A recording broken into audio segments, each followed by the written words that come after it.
In English and French, Mr. Polyev, we are likely weeks away from an election call, and most polls show that once massive conservative belief has withered, and the party now appears to be in a tie with the Liberals. This has come despite a near-steady barrage of conservative attacks against a Liberal frontrunner, presumptive Liberal frontrunner Mark Carney, and also in the context of this Trump tariff threat, where Donald Trump has taken some constant shots at Canadian political leaders, including recently lashing out at you. Why do you think voters have appeared to be turning away from your party at this time? Well, on Mr. Trump's comments, the president says that I am not MAGA, and that's true. I'm Canada first. Canada will never be the 51st state. I will always put my country ahead of all others. Now, I have no doubt that the president would love to have Mark Carney as Canada's prime minister. Why wouldn't he? Mark Carney did exactly what Mr. Trump asked for. He moved his company headquarters to Trump's hometown 6 days after the president threatened tariffs on our country.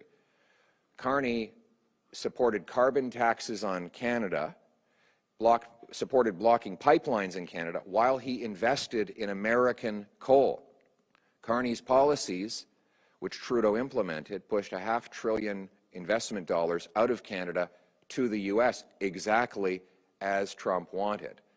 So Trump would love to have a weak prime minister like Mark Carney who will sell out our country and drive jobs and money abroad.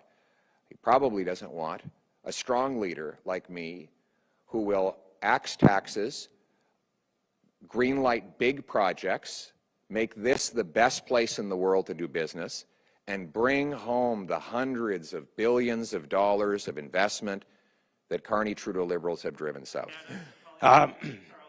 Polyev, we're seeing the Liberals invoke Donald Trump's name in attacks made against you, both in Krista Freeland's interview with Bill Maher and some new political ads over the weekend. How helpful do you think this is for Canada when we're supposed to be deep in talks with the Trump administration over the tariff threats? I think the Liberals are trying to cover up the fact that they've been very good for President Trump. They've given Trump everything he's wanted, despite the song and dance the Liberals put on. Look at the facts. Under 10 years of this Liberal government, they have pushed a net $500 billion of investment out of Canada into the U.S. They blocked pipelines to the Atlantic and the Pacific, which forces us to give almost all our oil to the Americans. They said that LNG plants did not have a business case, so now we have to give 100% of our LNG exports to the Americans for $4 when we could be selling it in Europe for $14. They raised taxes on investment and business, which has forced company after company to leave the country. And don't take my word for it. Mark Carney says that America is a better place for businesses to locate than Canada.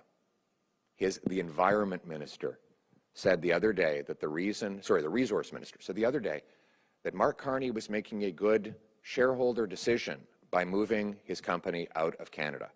That is the message that Liberals give Canadian business. Go south to the U.S. That's precisely what Donald Trump wants to hear.